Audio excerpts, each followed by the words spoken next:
कूड़ा ले लो, कूड़ा है गीला सूखा हर प्रकार का कूड़ा कचरा। भाई साहब एक मिनट।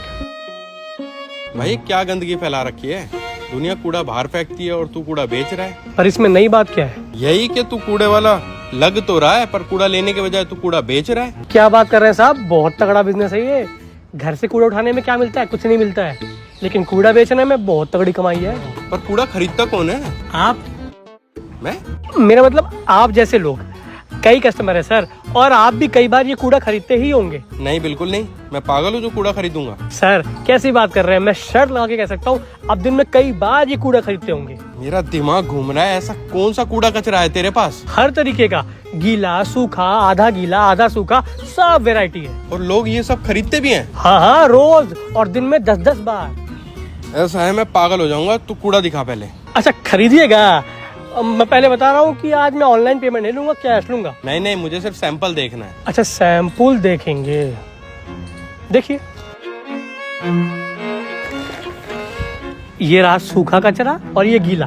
अबे ध्यान से देख, ये बर्गर है, ये कोल्ड ड्रिंक है। एग्जैक्टली माई पॉइंट, ये कूड़ा और कचरा ही है। पर एक बात बता, तू इसे कूड़ा बोल के बेच रहा है, इसे खरीदेगा कौन? लो कर लो बात। अरे साहब सबको पता है ये कचरा है, लेकिन फिर भी धड़ल्ले से बिकता है और लोग इसे एंजॉय भी करते हैं। आपको नमूना दिखाए, आइए। होटल और रेस्टोरेंट में तो आपने भर भर की भीड़ देखी होगी, एक बार उसे देखिए। उस बेचारे के पास एक भी कस्टमर नहीं है, जबकि वो शुद्ध गन्ने का रस दे रहा है, जो कि हमारी सेहत के लिए अच्छा है। आजकल दिक्कत तो यही है, दूध वाला घर घर जाके दूध देता है, लेकिन कोई नहीं लेता। लेकिन वहीं अगर किसी को शराब पीनी होती है तो वो मीलों दूर चले जाएंगे। क्या है ना कि आजकल लोग स्वाद के बारे में ज्यादा सोचते हैं, सेहत के नहीं। तुम ये जो ज्ञान देते हो उससे लोगों को फर्क भी पड़ता है? पता नहीं, और मैं इन सब चीजों का हिसाब भी नहीं रखता। मेरा एक चीज मानना है कि आप कर्म करते रहो, फल की चिंता मत करो। पर एक बात समझ नहीं आई, तुम्हारा असली काम क्या है? कूड़ा तो नहीं बेचते होंगे? नहीं, ये तो मैं जब भी फ्री होता हूँ तो सामाजिक जिम्मेदारी की तरह लोगों को जागरूक करने निकल पड़ता हूँ। आज आप मिल गए तो आपको समझा दिया। वो तो मैं समझ रहा हूँ, बट काम क्या करते हो? दिन गिन रहा हूँ। मतलब? सर मुझे कैंसर है। अरे सर आप क्यों दुखी हो गए, बीमार तो मैं हूँ।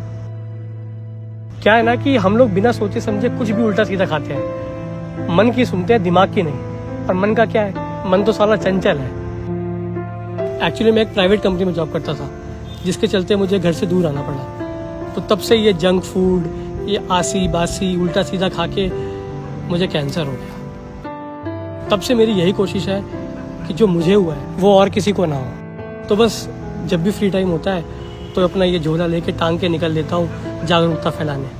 यार आज का दिन बहुत अलग है, आज मैंने बहुत कुछ सीखा है। आज के बाद मैं कभी ये सब चीज़ें ना खाऊंगा ना पीऊंगा, और दूसरों को भी जागरूक करूंगा कि वो भी आज के बाद ये सब उल्टी सीधी चीज़ें ना खाएं ना पिएं।